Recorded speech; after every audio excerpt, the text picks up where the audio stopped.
Greetings and welcome to another video of the Hindu vocab series. Wow, एक महीने से भी ऊपर हो गया है and so many more subscribers, so many more viewers. Comments में आप सब लोग बहुत ज़्यादा पार्टिसिपेट कर रहे हैं and it's great to see we are actually building a great community of learners. Well, anyway, my name is Prashant Dhawan. Nice to have you here. Let us begin. देखिए, शुरुआत करते हैं इस शानदार इडियम से, इन डायर स्ट्रेट्स. ये काफ़ी जगह यूज़ होता है, बहुत जगह न्यूज़पेपर में तो काफ़ी यूज़ होता है इसको, क्योंकि इसका मतलब ही कुछ ऐसा भी आपको समझाता हूँ. देखिए, इसका मतलब होता है किसी बहुत ही ख़राब सिचुएशन में होना जिसको फिक्स करना बड़ा ही मुश्किल हो, विपत्ति में होना. ठीक है, तो देखिए यहाँ पर जो शब्द है डायर, ये अपने आप में काफ़ी बार एग्ज़ाम में आ चुका है एज अ वर्ड. ठीक है, तो डायर का शब्द होता है टेरेबल, हॉरेबल, मतलब इतना कि आप बोल भी नहीं सकते. अब इसको यूज़ कैसे करते हैं ये देखिए. आपने स्कूल में जब आप होंगे तो शायद अगर आप याद करें, आपको थोड़ा मेमोरी में याद आएगा कि आपके टीचर ने कभी कहा होगा यू मस्ट फॉलो दिस या you must do this assignment और else there will be dire consequences. मुझे तो अभी भी याद है अपनी टीचर की आवाज़. डायर कॉन्सिक्वेंसेस मतलब बहुत ही खतरनाक नतीजे होंगे अगर आपने ये असाइनमेंट नहीं करी, अगर आपने ये रूल्स नहीं फॉलो किए. ठीक है, तो काफ़ी बार गाइडलाइंस में भी लिखा होता है कि if you do not follow these rules और दीज गाइडलाइन जो भी है, there will be dire consequences. So यहाँ पर देखिए, इन डायर स्ट्रेट्स मतलब एक बहुत ही मुश्किल और एक डिफ़िकल्ट सिचुएशन में फंसे होना. यहाँ पे द हिंदू में एडिटोरियल सेक्शन में एक आर्टिकल की टाइटल के रूप में इसको यूज़ किया सीडीएम को, डायर स्ट्रेट्स. इंडिया श्रीलंका के बीच में जो इशू चल रहा है फिशरमैन को लेकर, एक काफ़ी मुश्किल इशू है, काफ़ी बुरी एक सिचुएशन है और उसको सॉल्व करना भी लगता है कि काफ़ी मुश्किल होगा फॉर द फोरसीएबल फ्यूचर. तो यहाँ पर कुछ सेंटेंसेस हैं, हम इसका बना सकते हैं. देखिए, एक सेंटेंस मैंने यहाँ पे बनाया है कि मान लीजिए किसी जगह में कोई खराबी आ गई हो, कुछ प्रॉब्लम आ गई हो due to tsunami, earthquake, war, कुछ भी. फिर एक इंडिविजुअल के लिए भी आप ये इडियम यूज़ कर सकते हैं. मैंने दोनों एग्जांपल आपके सामने रखे हैं ताकि आप प्रॉपरली इस वर्ड को यूज़ कैसे करना है सीख पाएँ. तो पहला सेंटेंस है the Yemen war has left the entire region in dire straits.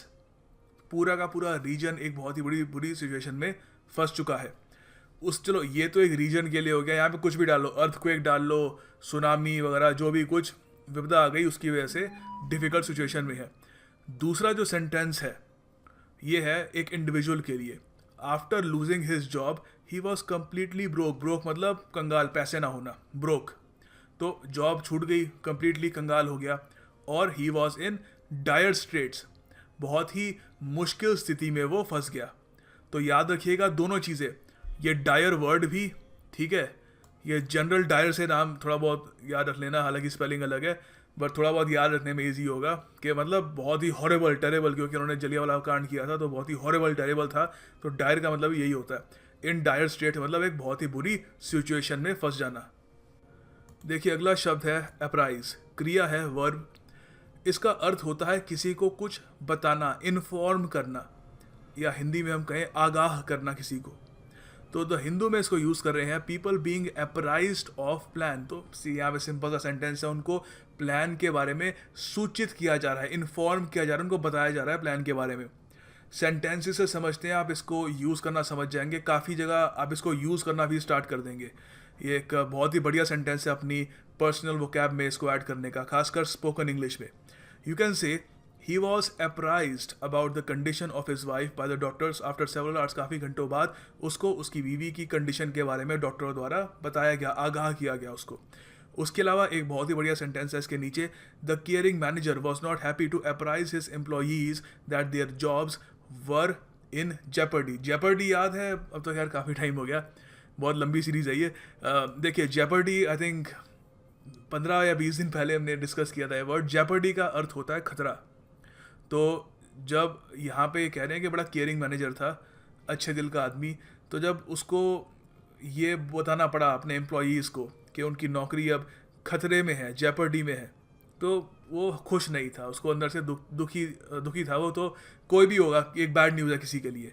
तो जेपर्डी का मतलब भी थोड़ा सा रिवीजन आपके लिए हो गया. जो लोग पहले से फॉलो कर रहे हैं वो ये पूरी सीरीज़ वो इमीडिएटली पहचान गए होंगे इस वर्ड को. बाकी जो नए व्यूअर्स हैं उनके लिए मैंने हिंदी में भी लिख दिया है, जेपर्डी मतलब खतरा। तो अगले वर्ड की तरफ बढ़ते हैं। देखिए अगला शब्द है बिरीव। बिरीव का मतलब होता है हिंदी में वंचित। बिरीव मतलब जब आपका कोई किसी इंडिविजुअल का कोई क्लोज रिलेशन में कोई हो, कोई दोस्त, वो गुजर जाए, ठीक है, तो दैट पर्सन इज़ बिरीव्ड। तो यहाँ पे एक बहुत ही अनफॉर्चुनेट केस है कि एक फादर हैं, उनके बेटे को एंटी टेररिस्ट स्क्वाड ने उनको मार गिराया और फादर मान नहीं रहे कि उनके बेटे पे जो चार्जेस लगाए हैं वो सही है, तो वो चाहते हैं कि टेरर चार्जेस प्रूव्ड हो। तो आप कह सकते हैं the father is in dire straits. तो देखिए बिरीव्ड का यहाँ पर एक सेंटेंस है, आप इससे समझ जाएंगे कि इसको यूज़ कैसे करना है। बेसिक मीनिंग तो आप समझ गए होंगे, इसको यूज़ करना है वो भी समझ लीजिए।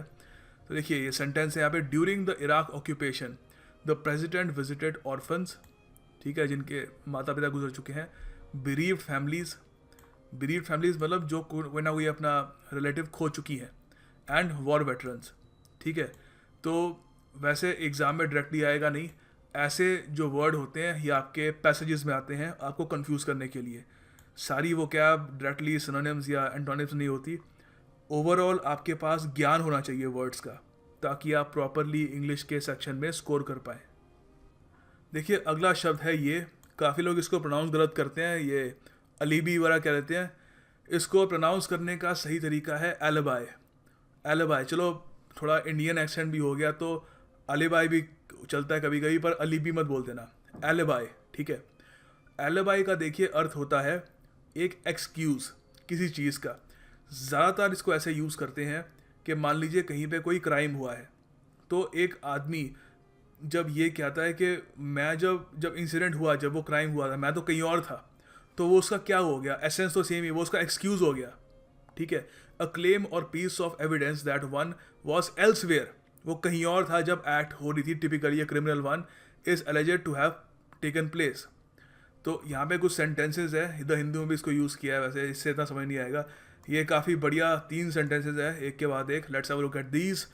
He wasn't afraid because he had an alibi, वो डरा नहीं क्योंकि उसके पास एक एक्सक्यूज़, एक क्लेम था, पीस ऑफ एविडेंस था कि वो कहीं और है। वो क्या था, he was working at his office at the time of the incident. तो you can say something like this. और ये भी आप कह सकते हो, after 10 years in power the government can no longer use the previous government's policy as an alibi for its own failure। तो ये सेंटेंस एक्चुअली मैंने इंटरनेट से उठाया सीधा, काफ़ी अच्छा सेंटेंस है कि आफ्टर 10 years in power, 10 साल के बाद वो सरकार एक एक्सक्यूज़ नहीं ले सकती कि पिछली सरकारों की वजह से आज हमारा देश खड्डे में है, ठीक है। तो उसके अलावा आपके पास ये सेंटेंस भी है, she cannot use lack of attention as an alibi for her infidelity.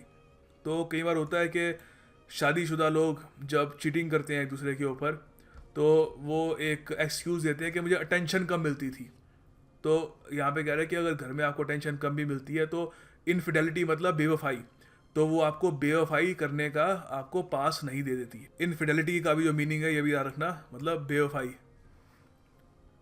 अगला देखिए वर्ड है विजिल। विजिल का देखिए वैसे आप थोड़ा देख के समझ पा रहे होंगे, विजिलेंस से इसका सीधा ये इसका सिनोनिम है विजिलेंस। विजिलेंस आपको पता है ऑफिस में विजिलेंस डिपार्टमेंट होते हैं कि कोई घूसखोर ना हो, ठीक है, उनको पकड़ने के लिए विजिलेंस डिपार्टमेंट होते हैं। तो विजिलेंस का वैसे मतलब होता है कि निगरानी रखना, चौकसी रखना, to keep a close watch, monitor करना। इसका देखिए विजिल का एक मीनिंग ये भी हो सकता है कि एक अलग टाइप की चौकसी होती है, रात भर जाग कर किसी की चौकसी करना, किसी की निगरानी करना। वो आपको दिखाता हूँ कैसे यूज़ कर सकते हैं। आप ये कह सकते हैं, a loyal dog kept vigil for more than a week besides a woman who died a lonely death. तो सिंपल सा है, कुत्ता उसके साथ रहा, उसके साथ एक तरीके से क्लोज वॉच कर रहा उसको, औरत को, इवन आफ्टर शी डाइड। आप ये भी कह सकते हो, they kept vigil at their ailing son, ailing मतलब जो बीमार है, ailing son's bedside the entire time he was in the hospital. तो जब वो हॉस्पिटल में था तो उसके जो भी पेरेंट्स थे उसके साथ चौकसी दे रहे थे, they were with him, they were closely monitoring him. देखिए अगला वर्ड काफ़ी इंटरेस्टिंग है, आप इसको काफ़ी जगह यूज़ भी कर सकते हैं, और इंटरेस्टिंगली बहुत लोगों को इसके बारे में पता है नहीं, यूज़ नहीं करते। एक्मे, देखिए नाउन है, इसका अर्थ होता है टॉप, एपेक्स, पिनाकल, शिखर पर, ऊंचाई की सीमा, the point at which something is at its best और मोस्ट हाईली डेवलप्ड, बिल्कुल ऊंचाई पर, ठीक है, एक्मे। ये कुछ सेंटेंसेज है। The British empire reached the acme of power in the 1900s, या कुछ भी, मैंने ऐसी सेंटेंस बनाया। आप ये भी कह सकते हो at his acme Tendulkar was scoring a century in every match. Again सच नहीं है, पर मैंने बना दिया सेंटेंस, ठीक है। आप ये भी कह सकते हो the team reached it's Acme when it won the national championship. तो नेशनल चैंपियनशिप जीती, इट वॉज, वो शिखर पे थी, अपने पिनाकल पे थी, ठीक है। सो ये याद रखिएगा आप। ऑब्वियसली ऐसे क्वेश्चन तो छोटे से होते हैं, ठीक है। इसमें आपको कंफ्यूज भी कर सकते हैं, कुछ भी इसमें आपको ऑप्शन दे देंगे, आपको याद रखना है। हिंदी में याद रख लेना, शिखर, ऊंचाई की सीमा, ठीक है, याद रखने में भी आसानी होगी। और अगर ढंग से याद रखना है तो ओल्ड फैशन तरीका होता है, ट्रिक वगैरह सारी धरी धरी रह जाती है।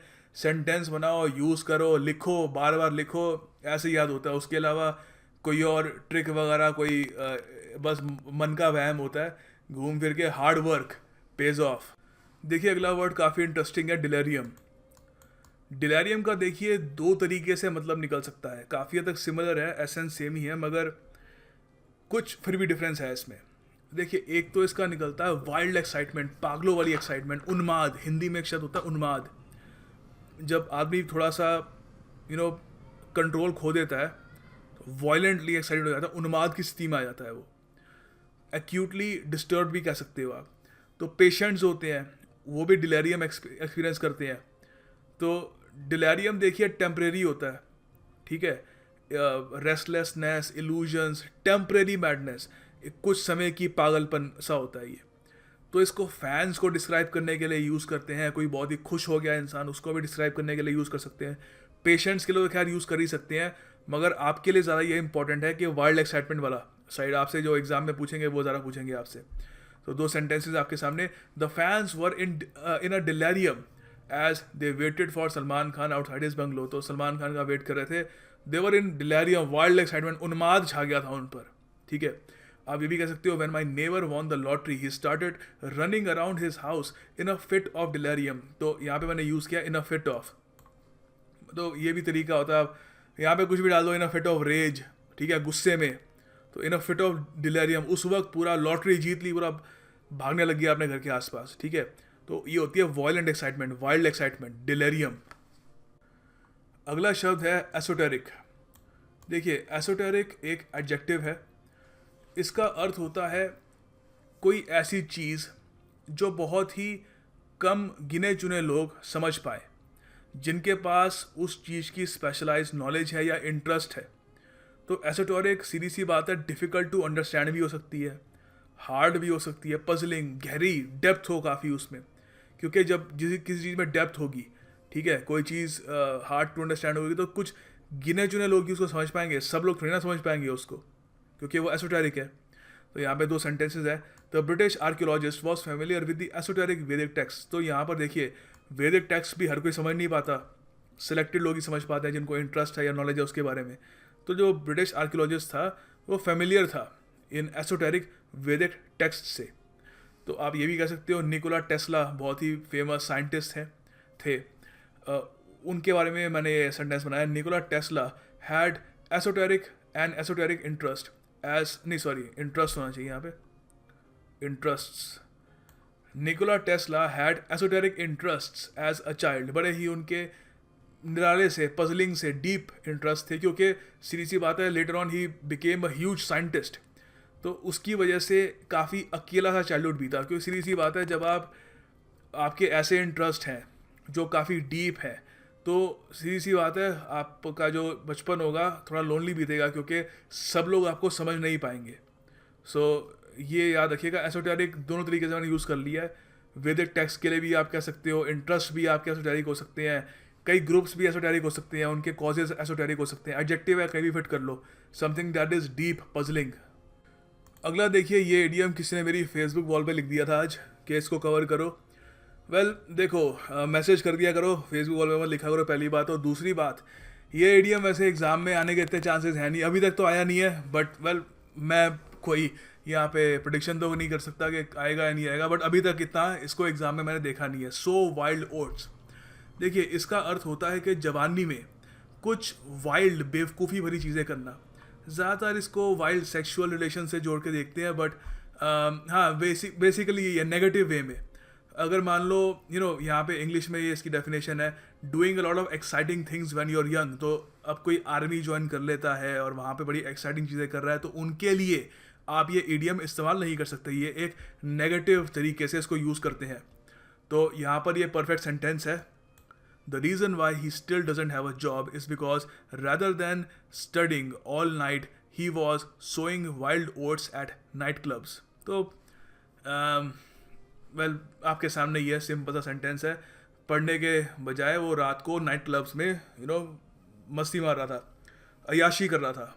ऑलराइट, तो इसीलिए अय्याशी करना ख़राब है, क्योंकि ये एक काफ़ी इंपॉर्टेंट टाइम है हम सब की लाइफ का। वी शुड स्टडी, इसलिए मैं वीडियो भी रात को निकालता हूँ ताकि कोई लोग वाइल्ड ओट्स ना सो करना शुरू कर दें, रात को बैठ के मेरी वीडियोस देखें और वो कैब सीखें। एंड या that's why I am working towards the betterment of all of you. So anyway, देखिए ये इस ईडियम का मतलब याद रखिएगा। वैसे फ्यूचर में आ भी सकता है, you never really know, idioms सारे इंपॉर्टेंट है, कोई भी आ सकता है।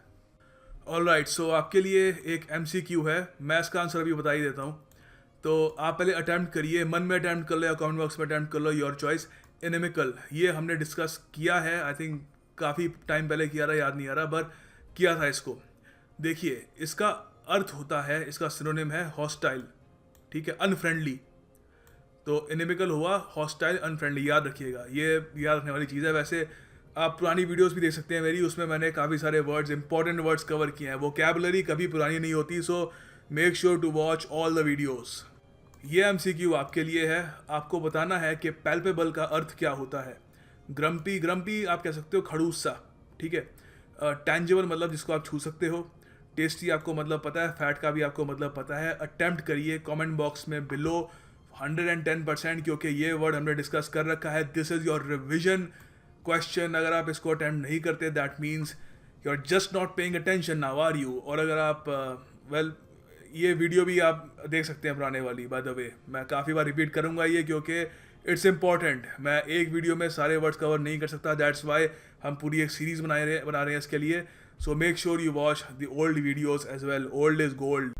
And finally the task of the day, आपको सेंटेंस बनाने हैं एसोटेरिक या सो वाइल्ड ओट्स पर। तो सेंटेंस ज़रूर बनाइएगा, और अगर आप थोड़े शर्मीले हैं, थोड़े कॉय हैं, COY मतलब शाय, ये एंड में भी वो कैब, हद है सर आपकी, मतलब इतनी वो कैब सर क्या। देखिए कॉय का भी मतलब होता है शाय, तो अगर आप कॉय हैं, थोड़े से शर्मीले हैं, सेंटेंस लिखने का मन नहीं कर रहा, तो दूसरे अगर कोई सेंटेंस लिखते हैं तो प्लीज़ उनको अगर आप करेक्ट कर सकें तो करेक्ट भी करिए।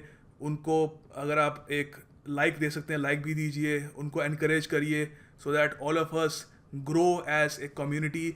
मैं खुद भी पिछली वीडियोस की जो कमेंट्स हैं, जो अच्छे सेंटेंसेस हैं, उन पे कमेंट करूँगा, जितना भी कंट्रीब्यूट खुद कर पाऊँ करूँगा, क्योंकि अब कमेंट्स 200 के आसपास पहुँच रही हैं। सो मैं भी आदमी हूँ, एक लिमिट के बाद ही इतना कुछ नहीं कर सकता, but I think if all of us can work together, एक काफ़ी अच्छी हम यहाँ पे कम्युनिटी बना सकते हैं। So thank you for watching this video, I will see you tomorrow, and make sure to do the task of the day.